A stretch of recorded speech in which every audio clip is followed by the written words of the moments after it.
Junior Santos. খেলা দেখাইলো খেলা, কার্লো আনচেলত্তি দেখাইলো আসল খেলা। যেই না কইলো নেইমারের নাম, সবাই লাফায় উঠলো। কি এক ঘোষণা ভাই! নেইমারের নাম শোনার পর যেন শরীরের পশম দাঁড়ায় গেল। কি ভালোবাসা গো নেইমার, তোমারও লাগি।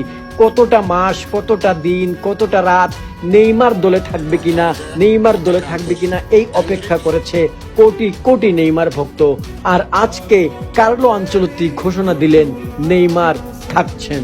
ব্রাজিল দল ঘোষণা নিয়ে এবার সারা বিশ্বের সবচেয়ে বেশি উত্তেজনা ছিল, আর তার কারণ ছিলেন একজন, তিনি নেইমার। এবং শেষমেশ নেইমার হাজার চড়াই উতরাই পেরিয়ে জায়গা করে নিয়েছেন ব্রাজিলের চূড়ান্ত স্কোয়াডে। এর ফলে হাসি আর আনন্দের বন্যা বয়ে গেছে নেইমার ফ্যানদের মধ্যে।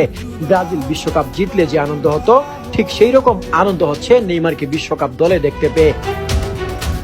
তবে নেইমার ছাড়াও ব্রাজিল দলে আছে আরো অনেক চমক। এস্তেভাও আর রদ্রিগো নেই। রদ্রিগো থাকবেন না জানা গিয়েছিল অনেক আগেই, শেষমেশ এস্তেভাও টিকলেন না। তবে এতে করে কপাল খুলে গেছে নেইমারের। এস্তেভাও না থাকাতে তার দলে জায়গা পাওয়াটা সহজ হয়ে গেছে। সাথে থাকা আরেক তরুণ তুর্কি এন্ড্রিকো জায়গা করে নিয়েছেন। লিওনে দুর্দান্ত পারফরমেন্স করে তার ঠিকানা হয়েছে বিশ্বকাপের সবচেয়ে বেশি জয়ের মালিক ব্রাজিল দলে। ইগোর থিয়াগো আছেন, তার থাকাটা যথেষ্ট যৌক্তিক, বরং না থাকলেই অন্যায় হতো। ব্রাজিলের পেনাল্টি টেকার হিসাবে তার কোনো জুরি নেই। এছাড়াও লুইস হেনরিক এবং মার্টিনেল্লিও আছেন। সাব হিসাবে মার্টিনেল্লি কতটা ভালো খেলতে পারেন সেটা সারা সিজনেই দেখা গেছে। বিশ্বকাপেও আশা করি এমন কিছু দেখা যাবে। তবে ব্রাজিলের আক্রমণ ভাগের মূল দায়িত্ব পালন করবেন কুনহা, রাফিনহা এবং Vinicius junior. Coach Carlo Ancelotti এই তিন খেলোয়াড়ের উপর ভরসা রাখতে চান। পাশাপাশি তরুণ তুর্কি রায়ানও আছেন দলে। আক্রমণ থেকে একটু পিছনে এলে আমরা দেখতে পাই মিড। ব্রাজিল নিকট অতীতে মিড নিয়ে অনেক বেশি ভুগেছে, তবে কার্লো চেষ্টা করেছেন একটা সহজ সমাধান বের করতে। তার সাধ্যে যা আছে তা দিয়েই তিনি সামনে আগানোর চেষ্টা করেছেন।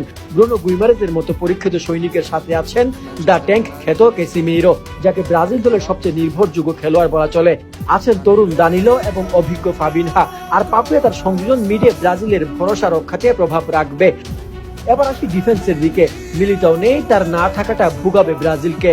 তার মতো একজন খেলোয়াড় না থাকাটা মানে অনেক বড় একটা লস। তবে কেউ না থাকলে থেমে থাকার নিয়ম নেই।